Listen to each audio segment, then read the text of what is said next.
At 2:18 on a Saturday morning in the South China Sea, the officer of the deck aboard USS Dewey was managing the kind of watch that experienced surface warfare officers describe as professionally demanding, and civilians would describe as a sensory deprivation experiment conducted in a small metal room with bad lighting. The Dewey was transiting the Xisha Passage, the navigable corridor between the western and eastern groups of the Paracel Islands, at 8 knots in complete darkness, with the island chain visible on radar as a dense scatter of land returns on both sides of a deep-water channel that narrows, at its tightest point, to approximately 14 nautical miles of usable navigation room. 14 nautical miles sounds like a lot. At 2:18, with the full transit picture on the radar scope showing 17 surface contacts, merchant traffic, fishing vessels, and 2 contacts that the AN/SPS-67 had not yet classified, it felt rather less spacious. The officer of the deck was tracking all 19 of the items on his scope with the divided attention of someone who has learned that the item you stop watching is usually the one that becomes interesting. The coffee in the CIC had been made at midnight. It was now 2:18. This is relevant context, what the officer of the deck did not know, because it was not yet in the Link 16 data link picture that populated his tactical display, was that 4 hours and 18 minutes earlier, at 2200 the previous evening, while the Dewey's day watch was doing its turnover and the first hour of the mid-watch was settling into its rhythm, an E-2D Advanced Hawkeye from USS Abraham Lincoln's embarked air wing had acquired the first of a series of small surface contacts moving from the direction of Woody Island toward the Xisha Passage entrance. By 2230, there were 7 contacts. By 2315, 14. By 100, 23. By 200 hours, when the Dewey was 43 nautical miles southwest of the passage entrance and the E-2D's track data had been updating via Link 16 for 4 hours, the contact count inside and around the passage had reached 31. 31 vessels, assembled over 4 hours, positioned at intervals around a navigable channel that the Dewey was scheduled to transit in approximately 3 hours. The E-2D controller had been watching this assembly with the patient professional attention of someone whose job is to watch things assemble, and who has been watching it long enough to know that a 31-vessel formation assembling around a navigable channel at night is not a fishing fleet taking advantage of favorable conditions. The Link 16 data had been in the Dewey's tactical picture since 2247, when the ship's systems first populated the E-2D's contact list from the data link feed. The Night Watch section, reviewing the developing picture during the 0000 turnover brief, had noted the formation's assembly and flagged it for the commanding officer. The commanding officer had reviewed the picture at 0:30 and had 2 observations. First, that the formation's geometry was consistent with a planned blocking operation in the passage. Second, that the transit was a freedom of navigation operation, and altering the planned route in response to a civilian vessel formation would be both tactically and politically incorrect. The Dewey would transit the Xisha Passage as planned. The commanding officer had gone back to sleep.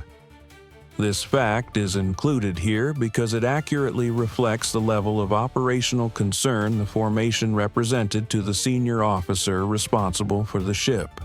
Not zero concern. Not enough concern to cancel the transit. Here is where the vulnerability window enters the story, and it was as real as it was geometrically unavoidable. The Xisha Passage at its navigable center is, as noted, approximately 14 nautical miles wide between the shallow water hazards on its flanks. 14 nautical miles is workable maneuvering room for an Arleigh Burke in open water. It is considerably less workable when the 14 nautical miles contain, in addition to the normal merchant and fishing traffic, 31 maritime militia and CCG vessels positioned at deliberate intervals that reduce the unoccupied navigation space to something closer to 7 nautical miles of clear water, with the occupied portions arranged specifically to force the Dewey onto a course geometry that would pass within close visual range of multiple militia vessels simultaneously. The passage takes approximately 90 minutes to transit at 8 knots end to end.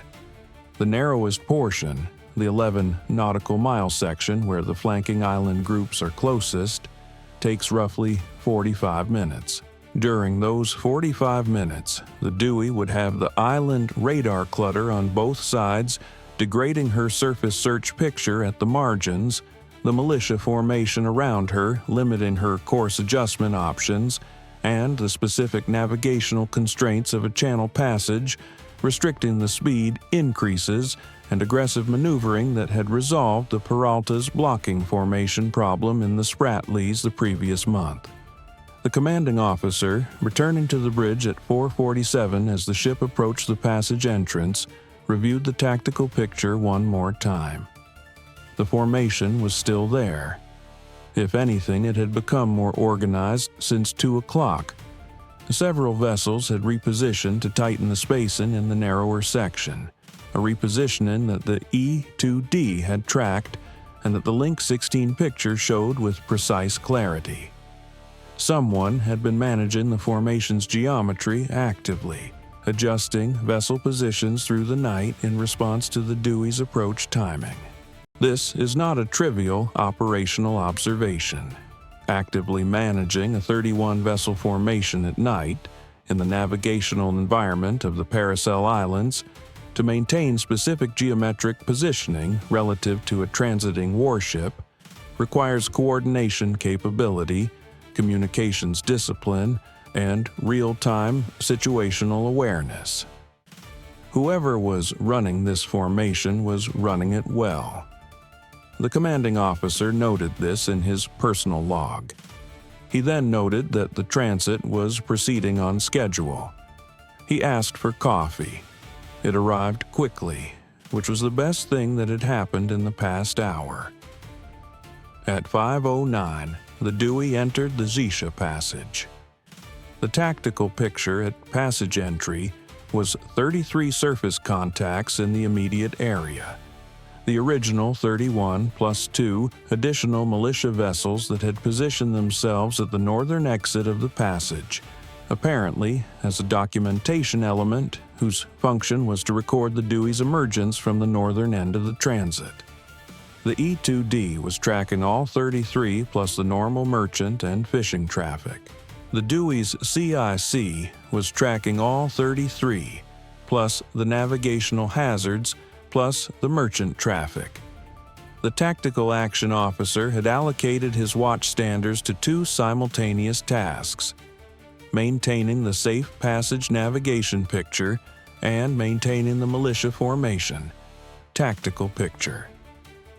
These are not the same picture, and managing both simultaneously at night in a constrained passage is exactly the kind of thing that Arleigh Burke destroyer crews train for, and that nobody particularly enjoys when they are doing it at 5:09 on a Saturday morning on 4 hours of sleep. The SLQ-32 had been active since the ship entered the E-2D's Link 16 coverage area the previous evening, but the collection geometry had been improving continuously as the Dewey closed the passage. At 5:09, entering the passage itself, the collection geometry was excellent.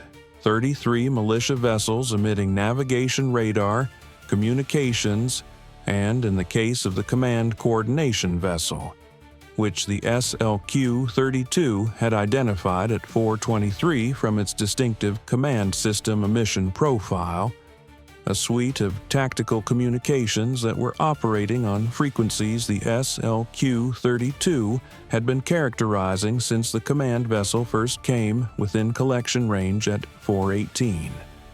This is the moment the story's second act begins running. The command vessel was positioned at the passage's midpoint, 11 nautical miles from the entrance on the eastern edge of the navigable channel. It had been at that position since 3:44, holding station with the precision of a vessel that knows exactly where it is supposed to be and has been told to stay there. Its command system, the same type of coordination architecture that the Peralta's SLQ-32 had partially characterized during the Subi Reef operation the previous month, had been emitting continuously since 3:30. 1 hour and 48 minutes of emission data at improving geometry as the Dewey approached. The intelligence warfare officer on the Dewey, who had been at his console since 300 when the E-2D's picture first populated the full formation extent, had been building a collection profile on the command vessel for 1 hour and 48 minutes by the time the Dewey entered the passage. He had, by 5:09, a more complete characterization of the militia command system than the Peralta's collection had achieved in 28 minutes at Subi Reef. He had also characterized 11 of the 31 militia vessels' individual navigation radar emission profiles. Each vessel's radar has minor manufacturing variations that create a distinctive signature, and the characterization of individual vessel signatures allows collection assets to identify specific boats even when they are operating without AIS transponders or under false registration. He noted this in his log with the understated annotation that has become a theme in these encounters. Underscore, underscore, quote, underscore, 0, underscore, underscore. He did not elaborate. The data elaborated for him. The passage transit itself was conducted with the methodical professionalism of a crew that is trained for exactly this environment and has the collective equanimity of people doing their jobs in difficult conditions on insufficient sleep. The militia vessels, positioned at their assigned intervals through the passage, maintained their geometry as the Dewey transited. Several came within 400 meters of the ship as it passed, close enough for the bridge team to identify them visually with the night vision equipment that the officer of the deck had been using since 4:30. Close enough for the Dewey's camera systems to document each vessel's hull configuration, topside equipment, and any visible modifications. An electronics technician on the Dewey's bridge wing, conducting a routine check of the navigation light system at 5:34, looked out at the nearest militia vessel as the ship passed. The vessel was approximately 350 meters to port, holding position, its deck lights on, a small cluster of crew visible on its deck looking at the Dewey. He looked back at them with the professional neutrality of someone doing a navigation light check who has been told that the boats around them are handled by the CIC. The navigation lights were functioning correctly. He completed his check and went back inside. He logged the light check at 5:36. The log entry does not mention the militia vessel. It mentions the navigation lights, which were fine. The formation coordination traffic through the transit was collected continuously. The command vessel transmitted position updates and spacing instructions to the formation's component vessels every 4 minutes throughout the Dewey's passage. These transmissions were not encrypted. The formation coordinator appeared to operate on the assessment that the coordination traffic, vessel positions, spacing adjustments, Dewey's observed course and speed, was internal tactical communication between friendly vessels in an operation that had no adversary who could be listening. This assessment was incorrect in the specific sense that it did not account for the SLQ-32's communications collection capability, operating from a vessel that was, for the duration of the transit, at extremely close range to the command vessel's transmitter. The formation coordinator's assessment was also understandable. The militia operation had been designed around a maritime law framework in which the Dewey could not treat the militia vessels as hostile and therefore, presumably, could not be treating them as intelligence collection targets. This is a reasonable inference from the legal framework and an incorrect inference from the operational reality. The legal framework that prevented kinetic response did not prevent collection. The SLQ-32 does not have a legal review process. It collects what is in range. At 6:22, the Dewey cleared the northern exit of the Xisha Passage. The two documentation vessels at the northern end, the ones whose function was apparently to record the ship's emergence, were positioned at approximately 600 meters on either side of the channel exit. The Dewey passed between them at 8 knots. The intelligence warfare officer noted both vessels' emission profiles in his collection log, completing the documentation element's characterization in approximately 40 seconds as the ship passed. They had been broadcasting their position via navigation radar for 2 hours. 40 seconds was more than enough. The commanding officer noted the time in the log. 6:22. Passage transit complete. Then he asked whether there was any coffee that was less than an hour old. There was not. Someone started a new pot. It was ready at 6:31. Now, let us step back and assess the morning's collection, because the collection is what this story is actually about, and it deserves its full accounting.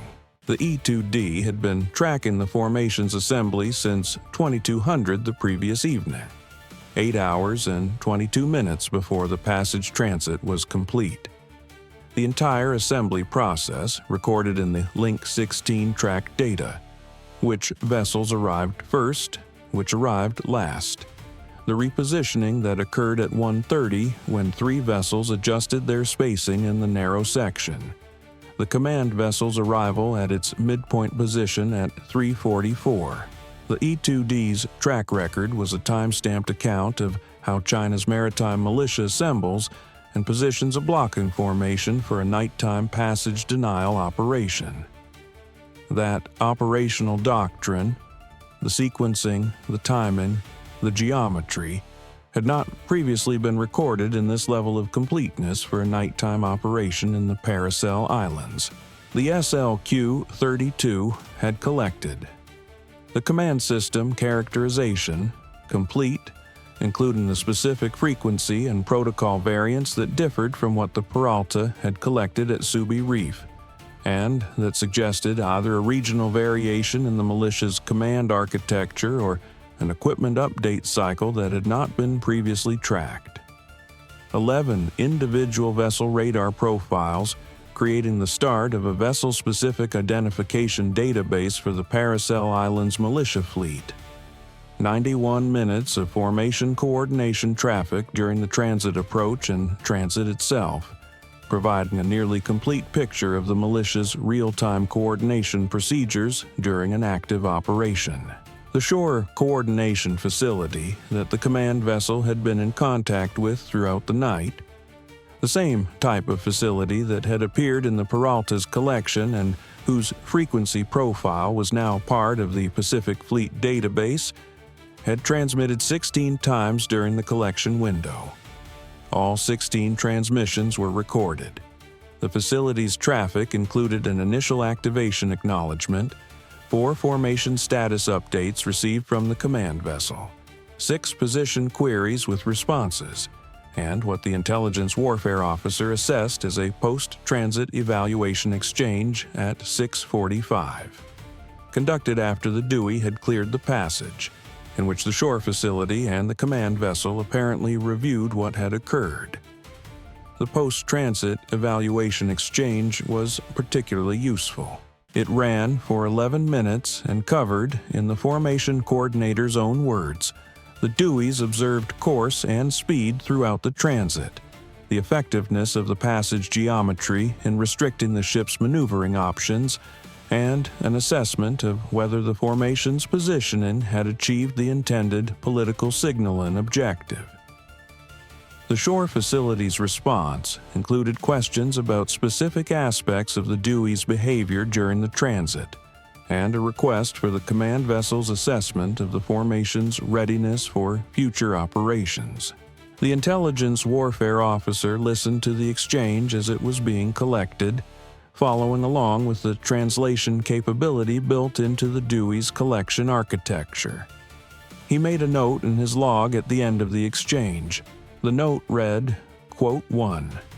He paused and added one more line, Quote 2.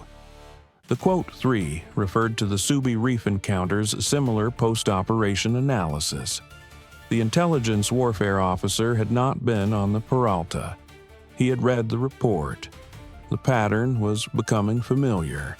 At approximately 10 o'clock local time in Beijing, the Global Times published an article noting that Chinese maritime management forces had successfully conducted operations to assert and defend China's sovereign rights in the Xisha Islands, effectively monitoring and managing the illegal transit of an American warship through Chinese territorial waters.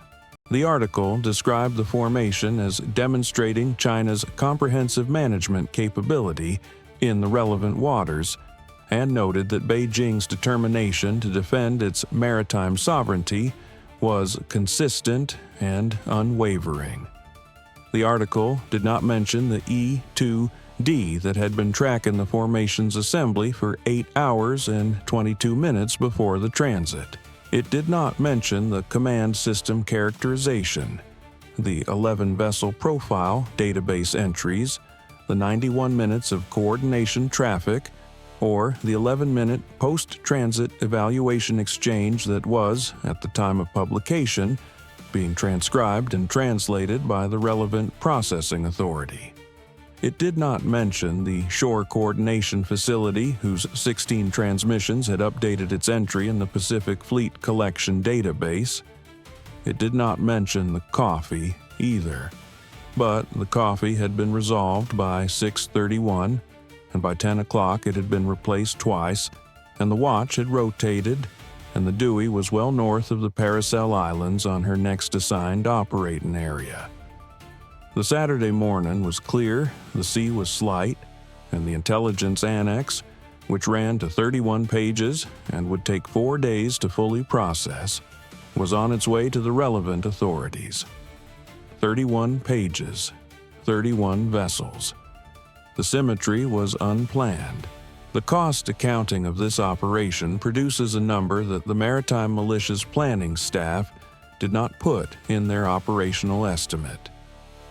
A 31-vessel formation, assembled over 8 hours with active coordination through the night, consumes vessel operating costs, crew time, command coordination resources, and the shore facility's communications bandwidth across an 8-hour window.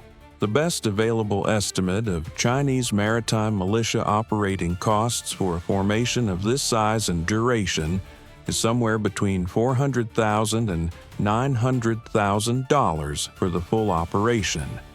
Call it $700,000 in the middle. The E-2D that tracked the assembly costs $230 million. The Dewey costs $2 billion. The SLQ-32 collection package that came out of the transit will inform Pacific Fleet operations for years. The Shore Coordination Facility, whose 16 transmissions now have a complete characterization in the collection database, will continue to be collected every time it transmits. The cost of the collection is absorbed in the mission. The collection value compounds. The militia spent $700,000 teaching the U.S. Navy things about maritime militia operations that the U.S. had been trying to learn for months. The U.S. spent an evening's worth of E-2D flight hours and a transit that was scheduled regardless. The cost-exchange ratio of this encounter is not one that appears in Chinese operational planning documents, but it is the kind of number that appears in Pacific Fleet intelligence assessments under a section heading that begins with the word Note. 31 pages. 31 vessels. The symmetry was unplanned. The intelligence warfare officer noted it in his personal log with the dry appreciation of someone who recognizes when the universe has arranged things neatly. The passage is still there. The formation will reassemble the next time a U.S. Navy ship schedules a transit. The E-2D will be watching from the first vessel that moves. Bye for now.